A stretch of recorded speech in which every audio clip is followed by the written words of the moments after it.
অবাক বিষয়ে প্রশ্ন করে শুভ্র। মা?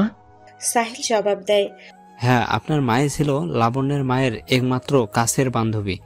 লাবণ্যকে আপনার মা অনেক আগে থেকে আপনার জন্য পছন্দ করে রেখেছিল। ভাইয়া, ভাইয়া দাঁড়া, কোথায় যাচ্ছিস এভাবে? সাহিলের পুরো কথা না শুনে শুভ্র ছুটতে থাকে। শিশির বারবার ডেকেও থামাতে পারল না শুভ্রকে। শুভ্র ছুটছে তো ছুটছেই।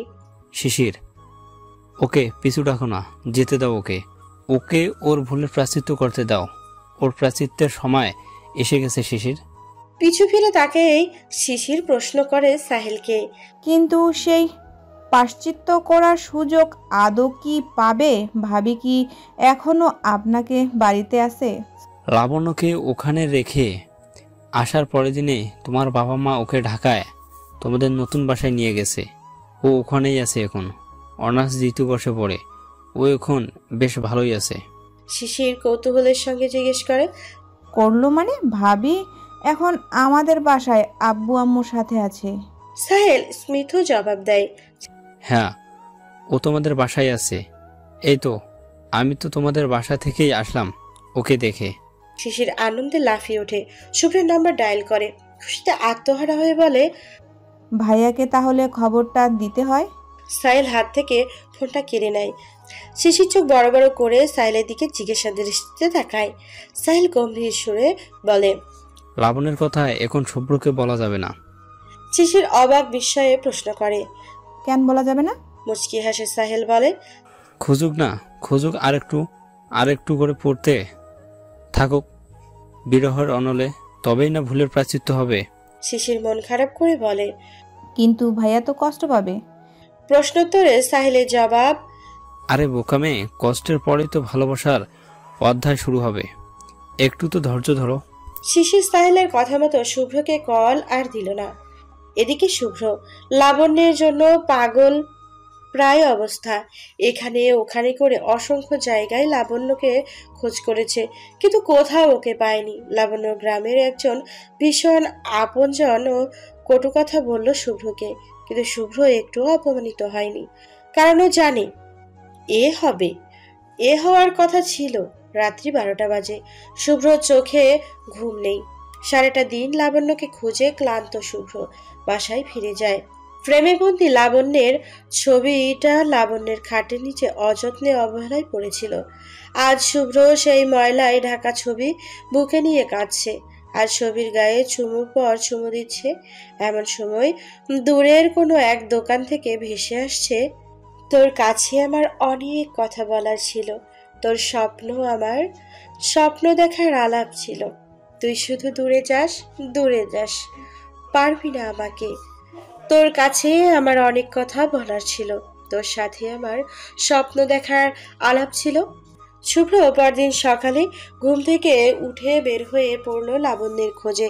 এখানে সেখানে, অলিতে গলিতে, পথে ঘাটে, পার্কে, ক্যাফে, রেস্তোরাঁয়, সব জায়গায় শুভ্র লাবণ্যের খোঁজ করছে, কিন্তু কোথাও লাবণ্যকে খুঁজে পায়নি। লাবণ্যের বন্ধু মহলের কেউ লাবণ্যের সন্ধান দিতে পারেনি। সেই দিন মনমরা হয়ে চেম্বার থেকে ফিরছিল শুভ্র। পথে দেখা হলো লাবণ্যের বন্ধু সুমনের সাথে। দূর থেকে দেখেই চিনে ফেলল শুভ্র, এ তো সেই ছেলে যাকে আমি ছবিতে লাবণ্যের পাশে দেখেছিলাম। থমকে যায় শুভ্র, পেছন থেকে ডাক দেয় সুমনকে। এই যে শুনছেন? পিছু ফিরে সুমন। প্রাণের বান্ধবী লাবণ্যের বরের ছবি সুমন আগেও অনেকবার দেখেছে, তাই শুভ্রকে চিনে নিতে কষ্ট হয়নি। হাসি হাসি মুখে বলে ওঠে সুমন, শুভ্র ভাই, যে কি অবস্থা আপনার? লাবণ্য কেমন আছে? অবাক বিষয়ে প্রশ্ন করে শুভ্র। আপনি আপনি আমাকে চিনেন? শুভ্রের কথা শুনে হা হা করে হেসে ওঠে সুমন। কি যা বলেন না, আপনি হচ্ছেন সেই মেয়ের হাজবেন্ড যে আমাদের কলেজের সেরা রূপসী ছিল। আর তাছাড়া আপনি হচ্ছেন আমার বেস্টুর কলিজা, যার কথা উঠতে বসতে শুনতে হতো আমায়। আপনাকে না চেনার উপায় আছে কি? শুভ্র বলে ওঠে, আপনি আর লাবণ্য একই কলেজ থেকে এইচএসসি পাশ করেছেন? সুমন জবাব দেয়, হ্যাঁ, আমরা একই কলেজের স্টুডেন্ট ছিলাম। একটা দীর্ঘশ্বাস ছেড়ে শুভ্র বলে, কথা হয় না লাবণ্যর সাথে?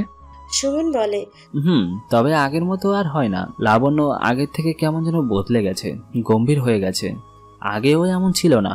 ওই যে সেদিন আন্টির সাথে শপিংয়ে গিয়েছিল, কাকতালীয়ভাবে আমিও আমার বউকে নিয়ে সেখানে হাজির। ওকে সেই দিন কত যে প্রশ্ন করলাম, ও শুধু হ্যাঁ না জবাব দিল, নিজে থেকে একটা প্রশ্নও করেনি আমাদের। ও, আপনি বিয়ে করেছেন? হ্যাঁ, 2 বছর 6 মাস হলো বিয়ে করলাম। Late congratulation. স্মিত হাস্য সুমনের জবাব। সুমন অট্ট হাসি দিয়ে বলে, থ্যাঙ্কস। সুমনের থেকে বিদায় নিয়ে চলে যাচ্ছিল শুভ্র। আচমকা মনে হলো সুমনের বলা সেই কথাটি। ওই তো সেই দিন আন্টির সাথে ও শপিংয়ে গিয়েছিল। পিছু ফিরে তাকাতেই শুভ্র প্রশ্ন করে সুমনকে, কি যেন বলেছিল? লাবণ আন্টি মানে আমার মায়ের সাথে শপিংয়ে গিয়েছিল। সুমন ভ্রু কুঁচকে বলে, হ্যাঁ, আপনার মাই তো ছিল। কেন বলুন তো, হঠাৎ এ প্রশ্ন কেন? শুভ্র কথা ঘুরিয়ে বলে, সে কিছু না। আচ্ছা, আসি তাহলে। আল্লাহ হাফেজ। রাত্রি 11:35। শুভ্র ওদের নতুন বাসার গেটের সামনে দাঁড়িয়ে যায়। দারোয়ান গেট খুলে দেয়। বাসার দরজায় কড়া নাড়ে শুভ্র। 2-3 বার কড়া নাড়ার পর দরজা খুলে শুভ্রের বোন। এত রাত্রে ভাইয়াকে এইভাবে দেখে চমকে উঠে শিশির। প্রশ্ন করে ভাইকে, ভাইয়া তুই ঠিক আছিস তো? ড্রয়িং রুমে বসে টিভি দেখছিল শুভ্রের বাবা মা। ওখান থেকে উঁচু গলায় শুভ্রের মায়ের প্রশ্ন। কে এসেছে শিশির? শিশিরের জবাব। তুই দেখে যা কে এসেছে। শুভ্রের মা দরজার সামনে এসে মুখ কালো করে ফেললেন। ভ্রু জোড়া কিঞ্চিত বাঁকিয়ে প্রশ্ন করলেন, তুই? তোকে না বলে দিয়েছি লাবণ্য এ বাসায় নেই, তো আবারও কেন এসেছিস? গম্ভীর গলায় শুভ্রের জবাব। লাবণ্য থাকে না বলে আমি কি এ বাসায় আসতে পারবো না, নাকি এ বাসায় আসা আমার বারণ? ড্রয়িং রুমে থেকে শুভ্রের বাবা প্রশ্ন করলেন। কে এসেছে শুভ্রর মা? কার সাথে কথা বলছো? শুভ্রের মা কোনো কথা না বলে কিচেনের দিকে চলে যান। শুভ্র রুমে প্রবেশ করে বাবাকে সালাম দেয়। মাথা উঁচু করে শুভ্রকে দেখে মুখটা আমাবস্যার কালো অন্ধকারের ন্যায় করে সামনে সালামের জবাব দেয়। শুভ্র ওর বাবাকে জিজ্ঞেস করেছিল কেমন আছে, কিন্তু জবাব পায়নি। তাই চুপ করে রুমে চলে গেছে। রুমে গিয়ে ফ্রেশ হয়ে শুয়ে পড়ে শুভ্র। রাতটা কোনো মতো পোহাট। তারপর চিৎকার কান্নাকাটি করে হলেও ওদের থেকে লাবণ্যের ব্যাপারে জানতে হবে। কপালে হাত দিয়ে কথাগুলো ভাবছিল শুভ্র। তখনই রুমে প্রবেশ করে শিশির। ভাইয়া চল, খাবি? আমি খাবো না। বলে বিদায় করে দেয় শুভ্র তার বোনকে। একটু পর রুমে প্রবেশ করে শুভ্রের বাবা। কি হলো, তোমার মা খাবার নিয়ে বসে আছে, যাচ্ছিস না কেন? গম্ভীর গলায় শুভ্রের জবাব। খিদে নেই আমার, তোমরা খেয়ে নাও। না। শুভ্রের বাবা কথা না বাড়িয়ে চলে যায়। পরদিন সকালে ব্রেকফাস্ট টেবিলে শুভ্র ওর বাবা মাকে লাবণ্যের ব্যাপারে জিজ্ঞেস করলে ওরা ওকে উল্টোপাল্টা কথা শুনিয়ে দেয়। রাগে কষ্টে ব্রেকফাস্ট না করেই রুমে চলে যায়। দুপুর 12টার দিকে শুভ্রের বাবা শুভ্রের রুমে প্রবেশ করে। শুভ্র তখন জানালার গ্রিল ধরে চুপটি করে বাইরের দিকে তাকিয়ে দাঁড়িয়েছিল। শুভ্রের বাবা এসে জিজ্ঞেস করে, কি রে, হসপিটালে যাবি না?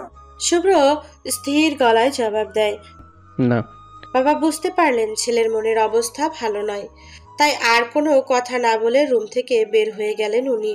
পরদিন শুভ্র আর বিছানা থেকে উঠতে পারেনি, পড়তে পারেনি ফজরের নামাজ। পড়বে কিভাবে?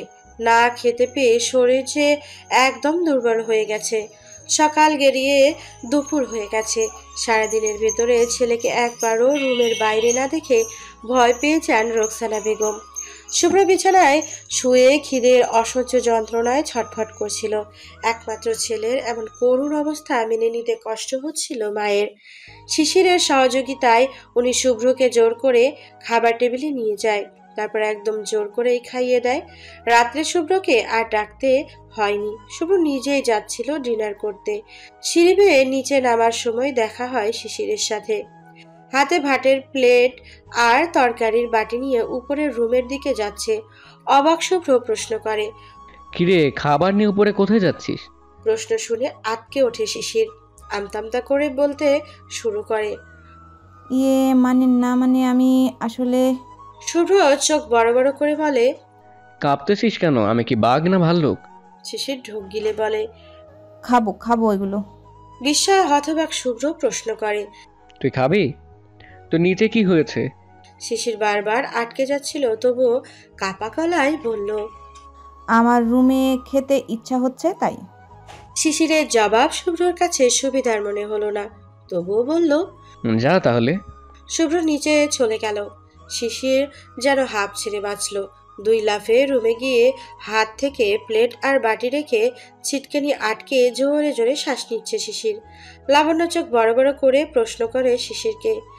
কি হয়েছে শিশির? শিশির ঢোক গিলে বলল, কিছু না ভাবি, তুমি খাও তো। 7 দিন পর প্রতিদিনকার মতো সেই দিনও হসপিটাল থেকে সোজা এই বাসায় চলে আসে শুভ্র। সেই ফ্রেশ হয়ে খাবার টেবিলে বসে সে। রোকসানা বেগম প্লেটে খাবার দেওয়া মাত্রই প্লেটে হাত দাঁড়িয়ে পড়ে শুভ্র। এভাবে প্লেট নিয়ে দাঁড়িয়ে গেলি যে? বাবার প্রশ্নের জবাব, ছেলের উত্তর। আজকে শিশিরের সাথে রুমে খাবো। শুভ্র সামনের দিকে পা বাড়ায়। পেছনে তাকে বাবা মায়ের কারো কথা কানে না নিয়ে শুভ্র 1 পা 2 পা করে সিঁড়ির ধাপ অতিক্রম করছে। ওপরে সিঁড়ির রুমের সামনে গিয়ে থমকে দাঁড়ায় শুভ্র। ডাক দিতে গিয়েও ডাক দেয়নি বোনকে, কারণ ইতিমধ্যে শুভ্র বুঝে গেছে এই রুমে শিশির ছাড়াও আরও একজন আছে। আজ শুভ্র ওই দ্বিতীয় জনের সাথে পরিচিত হবে, তাই খাবার হাতে নিশ্চুপ শুভ্র দরজার সামনে দাঁড়িয়ে আছে। মিনিট 10 পর দরজা খুলে শিশির। দরজার সামনে শুভ্রকে দেখার জন্য মোটেও প্রস্তুত ছিল না সে। শিশির চমকে ওঠে। তুই? কি হয়েছে শিশির? কার সাথে কথা বলছো?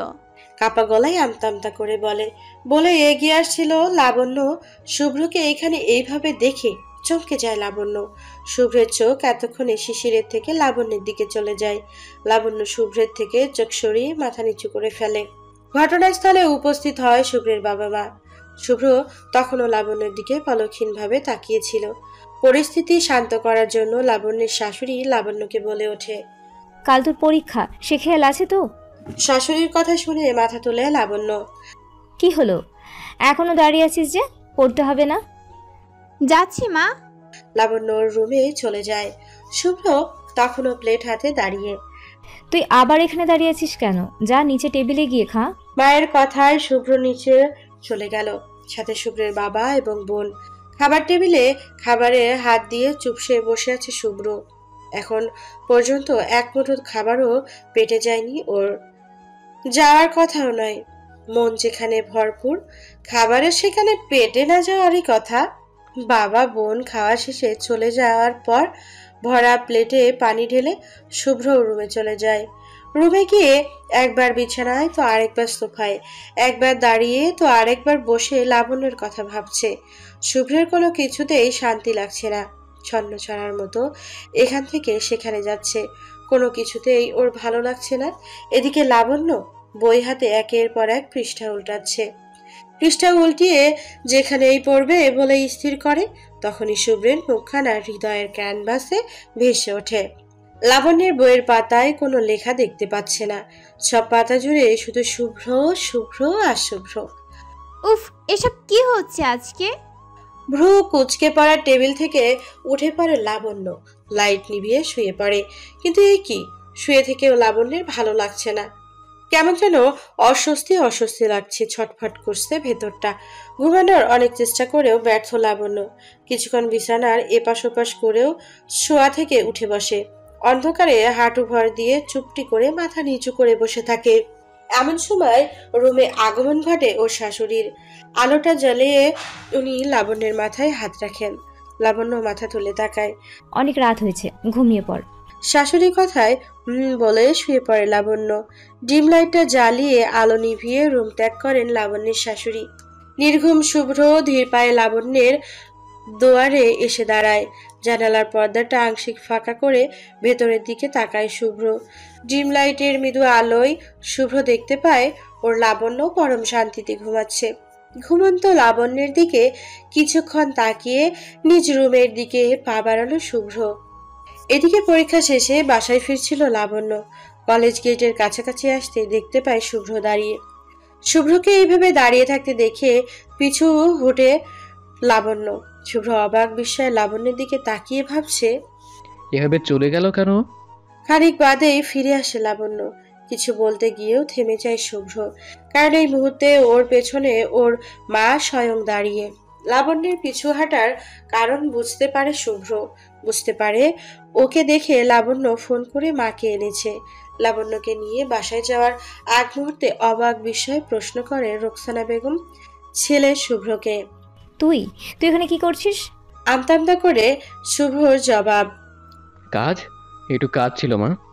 লাবণ্য পরীক্ষা চলাকালীন সময়ে প্রতিদিন শুভ্র কলেজ গেটে দাঁড়িয়ে থাকতো, অধীর আগ্রহে অপেক্ষা করত লাবণ্যের ফিরে আসার, লাবণ্যের সাথে কথা বলার জন্য। কিন্তু লাবণ্য যতবারই শুভ্রকে দাঁড়িয়ে থাকতে দেখত ততবারই শাশুড়িকে ফোন করে আনতো। ব্যর্থ মনোরথ নিয়ে প্রতিদিনই শুভ্র বাসায় ফিরে যেত। সেদিন ছিল লাবণ্যের পরীক্ষার শেষ দিন। প্রতিদিনকার মতো শুভ্র সেই দিনও গিয়েছিল লাবণ্যের সাথে কথা বলার প্রত্যাশায়। তবে সেই দিন আর শুভ্র কলেজের গেটের সামনে দাঁড়িয়েছিল না। শুভ্র লুকিয়েছিল কলেজ গেটের থেকে খানিকটা দূরের আড়ালে। লাবণ্য যখন দেখলো শুভ্র নেই, তখনই নিশ্চিন্তে সামনের দিকে এগোচ্ছিল।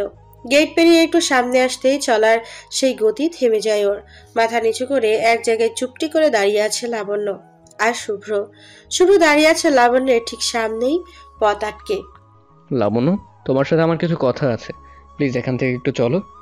লাবণ্য পূর্বের নাই মাথা নিচু করে আছে। লাবণ্য, এটা পাবলিক প্লেস, আর পাবলিক প্লেসে আমি কোনো বাড়াবাড়ি করতে চাচ্ছি না, তাই প্লিজ লাবণ্য তুমি আমার সাথে চলো। লাবণ্য মাথা নিচু করে আছে, তবে ওর মুখে থেমে নেই আর। মাথা নিচু করে লাবণ্য অনর্গল বলা শুরু করে। আমার পরীক্ষা শেষ হয়েছে, আমার এখন বাসায় যেতে হবে, না হলে মা টেনশন করবে। লাবণ্য প্লিজ তুমি আমার সাথে চলো। আমাকে তোমার বেশিক্ষণ সময় দিতে হবে না, শুধু 30 মিনিট। 30 মিনিট সময় দান করো তুমি আমায়। ইম্পসিবল। 30 মিনিট কেন, 30 সেকেন্ড সময়ও আমি কাউকে দিতে পারবো না। প্লিজ রাস্তা ছাড়ুন। লাবণ্য প্লিজ এমন করে না, আমার কথাটা শোনো একটু। রাস্তা ছাড়ুন বলছি। না, আমি এখন রাস্তা ছাড়বো না। আমি কিন্তু এবার চিল্লিয়ে মানুষ জড়ো করব। যদি পারো তবে তাই করো, আমিও শুনতে চাই তোমার গলার জোর কতটুকু। লাবণ্য কিছু বলতে যাবে তার আগেই হাজির হলো শুভ্রের মা। দূর থেকে শাশুড়িকে দেখেই হেসে ওঠে লাবণ্য, বলে ওঠে, মা তুমি? হ্যাঁ আমি। তোর আর মানুষ জড়ো করতে হবে না, চল, সামনে রিক্সা দাঁড়িয়ে আছে। কথাটা পেছন থেকে শুভ্রের মা বলে ওঠে। শুভ্র লজ্জায় মাথা নিচু করে ফেলে। লাবণ্যের মা সেই দিকে তাকিয়ে বলে, আর আপনি আপনি কি ডাক্তার পেশা ছেড়ে দিয়ে অন্য কোনো পেশা গ্রহণ করেছেন? মাথা তুলে তাকায় শুভ্র। মা, তুই আমাকে বলছো? শুভ্রের মা গম্ভীর কণ্ঠে বলেন, জি, আমি আপনাকেই বলছি। এই পেশা গ্রহণ করেছেন কবে? শুভ্র অবাক বিস্ময়ে প্রশ্ন করে মাকে। কিসের পেশা? এই যে প্রতিদিন মহিলা কলেজের গেটের সামনে দাঁড়িয়ে মেয়েদের দিকে হাঁ করে তাকিয়ে থাকিস, সেই পেশা। অবাকের চূড়ান্ত সীমায় পৌঁছে যায় শুভ্র।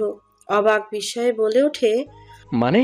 শুভ্রের মা শান্ত গলায় বলেন, মানে ডাক্তারির পেশা ছেড়ে বখাটে পেশায় কবে থেকে নাম লিখিয়েছিস? কি? জি। মায়ের প্রশ্নের পাল্টা জবাব দিতে গিয়ে থেমে যায় শুভ্র। কারণ ওর মায়ের মুখ থেকে বখাটে কথাটা শোনার পর থেকে লাবণ্যের মুখে হাসি পাচ্ছে। ইচ্ছে হচ্ছে উচ্চ স্বরে হাসতে, কিন্তু সেটা না পেরে মুখে হাত চেপে লাবণ্য হাসতেছে। আর শুভ্র তন্ময় হয়ে সেই হাসি মুখপানে তাকিয়ে আছে। আহ, কি মিষ্টি! হ্যাঁ, খুব মিষ্টি করে লাবণ্য হাসতে পারে। গালের দুই পাশের টোল যেন সেই হাসির সৌন্দর্য বহু গুণে বাড়িয়ে দিয়েছে। মুগ্ধ শুভ্রর লাবণ্যের হাসিতে বিভোর। ঘোর কাটে মায়ের ডাকে। পাগল হয়ে গেছিস? মাথাটা কি একেবারে গেছে? এভাবে একা একা হাসছিস কেন? কি হয়েছে তোর? এক গাদা প্রশ্ন ছুড়ে যায় শুভ্রের দিকে ওর মা। না মানে আসলে আমার একটু কাজ আছে, আমি আসি বলে শুভ্র প্রশ্নের উত্তর না দিয়েই কোনো রকম কেটে পড়ে। রমজানের মাঝামাঝি সময় সন্ধ্যায় হসপিটাল থেকে বাসায় ফিরে শুভ্র বাসায় ঢুকে দেখে পুরো ফ্যামিলি আলোচনা সভায় বসেছে। আলোচ্য বিষয় ঈদের কেনাকাটা। শুভ্র টনক নড়ে। নো, আমি তো ভুলেই গিয়েছিলাম সামনে ঈদ। আচ্ছা, ঈদ উপলক্ষে আমি যদি লাবণ্যকে কিছু দেই তবে কি সেটা গ্রহণ করবে, নাকি আমার মতে আমার দেওয়া গিফটও ছুঁড়ে ফেলে দিবে? না না, ছুঁড়ে কেন ফেলে দিবে? আজ না বাসুক, কোনো এক সময় তো আমায় ভালোবাসতো, শত অবহেলার পরও ভালোবাসতো। তাই আমার দৃঢ় বিশ্বাস ও আমার ভালোবাসার দান গ্রহণ না করে পারবে না, ও ঠিক গ্রহণ করবে। শুভ্র বাসায় এসেও সাথে সাথে বাসা থেকে বের হয়ে চলে যায়। ড্রয়িং রুমে আলোচনা সভায় বসা প্রত্যেকেই অবাক বিস্ময়ে শুভ্রের চলে যাওয়ার দিকে তাকিয়ে আছে আর বলতেছে, এর আবার কি হলো? বাসায় আসতে না আসতেই বের হয়ে গেল। এদিকে শুভ্র মিনিট 30-এর মধ্যেই মার্কেটে পৌঁছে যায়। মার্কেটে গিয়ে শুভ্রের মাথা বিগড়ে গেছে প্রায়। হায় রে, আমি কোথায় এলাম শপিং করতে? এখানে তো সব কাপড় নজর কাড়া। আমি কোনটা রেখে কোনটা নিব? শুভ্র মাথায় হাত দিয়ে বসে আছে। এমন হয় পেছন থেকে কেউ একজন বলে ওঠে,